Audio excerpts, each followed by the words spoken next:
আমি একবার ভারত কলকাতার উদ্দেশ্যে রওনা হলাম। আমি বাংলাদেশের দক্ষিণ পশ্চিমবঙ্গ বেনাপোল বর্ডার থেকে ট্রেনে উঠলাম। ট্রেনটি ছাড়ল ঠিক বিকাল ৫টায়। দীর্ঘ পথ অতিক্রম করতে হবে, তা প্রায় ৯ ঘন্টার জার্নি।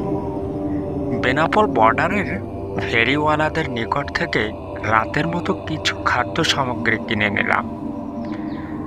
আমার পাশের সিটে বসলেন এক ভদ্রলোক। গায়ের রং ফর্সা, দেখতে খুবই স্বাস্থ্য শরীর ভালো, নাদোষ নদোষ। বয়স আনুমানিক ৪০ বছর। তার সাথে পরিচয় হলো। আমরা বিভিন্ন গল্প বা ঘটনা শুরু করলাম।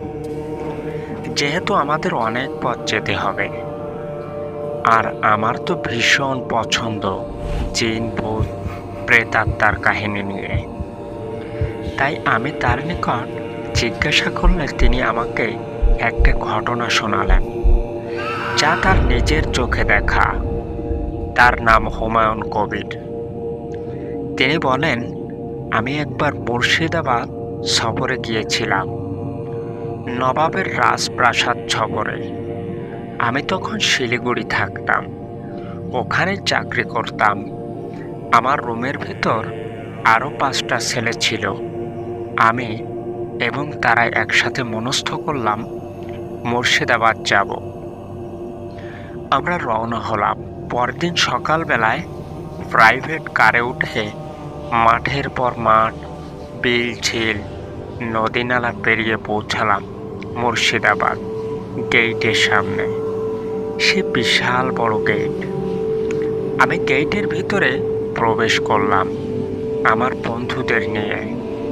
গেট পার হয়ে পড়ল বিশাল বড় এক রাজপ্রাসাদ। বাংলার শেষ নবাব, বাংলার বীর নবাব সিরাজউদ্দৌলা এখানে থাকতেন। তখন প্রায় সন্ধ্যা হব। দারোয়ান ঢুকতে দিতে চাইছিলেন না, তবু অনেক কাকুতি মিনতির পর প্রবেশ করলাম এবং সেখানে নবাবের শেষ স্মৃতি বিজড়িত অনেক জিনিসের সাক্ষাৎ পেলাম, যা সত্যি একটা রোমাঞ্চকর উপলব্ধি। আমরা খুব বেশি দেরি না করে বেরিয়ে পড়লাম আর পৌঁছালাম এক হোটেলে রাত্র যাপনের জন্য। কিন্তু সে হোটেলে আমরা ছাড়া আর কেউ নেই। আশ্চর্য হলাম। আমি হোটেলের ম্যানেজারকে বললাম, ভাই, হোটেলে আর কেউ নেই? হোটেলের ম্যানেজার বললেন বিভৎস স্বরে, এসেছেন ভালো করেছেন, অনেক দিন অপেক্ষায় ছিলাম আপনাদের, বলেই গেইটের বাইরে যেতে থাকলো। আমি চিৎকার করে বললাম, ম্যানেজার সাহেব, আমার প্রশ্ন এটা ছিল না। কিন্তু সে আমার প্রশ্নের কোনো জবাব দিল না। আমরা ৬ বন্ধু একটা রুম বুক করলাম। তখন ১১টা। আমাদের টাকা পয়সা সব পরিশোধ। হোটেলের একজন কর্মকর্তা আমাদের বললেন, আপনারা চলতি রুমের ভেতরে যান, ১২টা বাজতে গেল, রুম থেকে বের হবেন না। এবার সে তার কাজে অন্যদিকে যেতে থাকলো। আমি বললাম, কি রাত ১২টায়?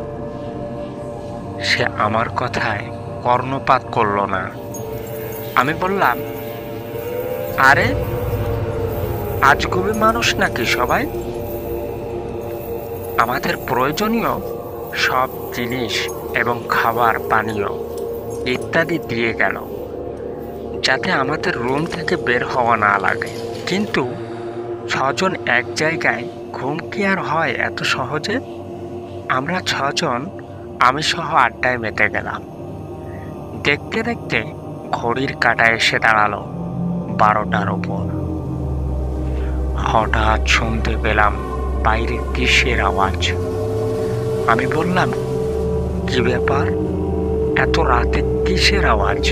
আমি দরজা খুলেই শুনতে পেলাম একটা নাবালেক বাচ্চার কান্নার আওয়াজ। আমি এগিয়ে খুঁজতে থাকলাম, কিন্তু কি অদ্ভুত, শুধু আওয়াজ আসছে কিন্তু কাউকে পেলাম না। ভাবলাম ম্যানেজারের নিকট জিজ্ঞাসা করে দেখি নতুন কেউ হোটেল বুক করেছে কিনা। আমি আর আমার বন্ধু রাজু আর রিসেপশনে গেলাম, যেয়ে দেখলাম অদ্ভুত, কেউ সেখানে নেই, মেইন দরজাটাও বন্ধ।